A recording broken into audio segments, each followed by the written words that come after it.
Aujourd'hui, c'est une histoire d'amour, mêlant passion, performance et art que je vous propose de conter. Cette histoire nous fait voyager au milieu des années 70 et met en scène un homme partagé entre ses deux passions, le pilotage automobile et l'art. Il rêve de participer aux 24 heures du Mans dans une grande écurie de course. Rêve inaccessible pour un pilote non professionnel, à moins d'avoir une idée géniale.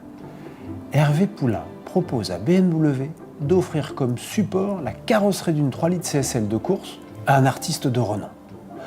La marque, de tout temps attachée au design et à l'art, accepte cette proposition. C'est le début des Artscars.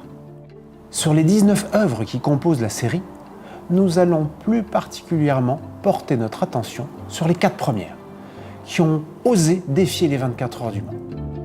Et je ne serai pas forcément tout seul pour en parler. Bienvenue dans BMW Inside. 1975, Hervé Poulain propose à son ami sculpteur Alexander Calder d'être le premier à œuvrer. Celui-ci a initié le mouvement dans la sculpture et a réalisé une œuvre baptisée La Grande Vitesse en 1969. Il est donc tout désigné pour exercer son art sur cette BMW 3 litres CSL. Il la part d'aplats de couleurs vives, coupés par des éclats de blanc étincelants. Notez qu'aucun sponsor ni nom de pilote ne vient entacher la robe de cette automobile. Elle apporte à ce sport une dimension nouvelle, la performance artistique. Le jour de la course, l'artiste est sur la ligne de départ et prodigue au pilote et néanmoins ami un conseil. Hervé, gagne la course, mais va doucement. L'année suivante, Frank Stella, artiste américain précoce et surdoué, est le plus prompt à répondre à la sollicitation pour créer la deuxième Artscar. Il exerce son art dans le domaine du minimalisme et de l'expressionnisme abstrait. Il décide de mettre en avant ce que l'on ne voit pas sur une voiture, sa beauté mécanomorphe, en projetant un papier millimétré sur la voiture. Cet art suggestif mettra à l'honneur tout le travail d'ingénierie nécessaire à la réalisation de cette BMW 3 litres CSL qui ne développe pas moins de 750 chevaux. En 1977, changement d'artiste et de modèle. C'est une série 3 que l'artiste pop art Roy Lichtenstein recouvrira de sa vision. Il s'attache à projeter sur la carrosserie le paysage que traversent les voitures pendant la course. Son évocation du cycle des 24 heures se perçoit par l'apposition d'un soleil levant jaune clair sur la porte conducteur et d'un soleil couchant côté passager.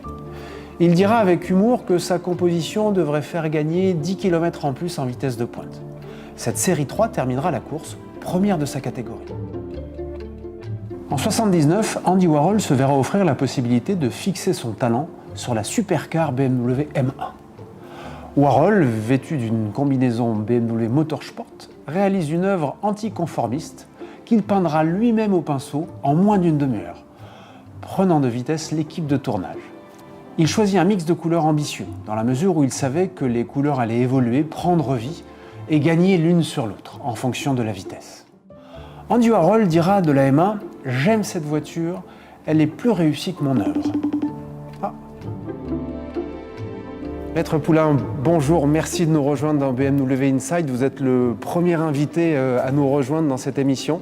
Si vous ne deviez garder qu'une émotion, qu'un souvenir extraordinaire de ces 4 années passées au Mans avec ces magnifiques automobiles, quel serait le souvenir que vous souhaitez garder? Il faut que vous sachiez qu'à mon premier essai, je sentais que je réalisais le rêve de millions de jeunes hommes.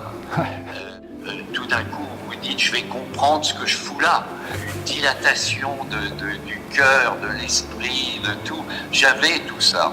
Et ce ressenti, il est incomparable. Dans votre cas, il y a quelque chose qui me fascine, c'est que, au-delà d'avoir une automobile de course, vous aviez une œuvre d'art entre les mains. Et je me demande dans quelle mesure ça ne mettait pas une retenue supplémentaire dans votre quête de performance. Je n'avais pas le droit de commettre une faute et imaginer que je métamorphose cette œuvre d'art en une compression de César, c'eût été un éclat de rire. Un grand merci, Maître Poulain, pour ce moment de partage. Je vous souhaite un excellent week-end. Je compte sur vous pour le vote Instagram pour le sujet de mercredi. D'ici là, portez-vous bien et... Restez chez vous.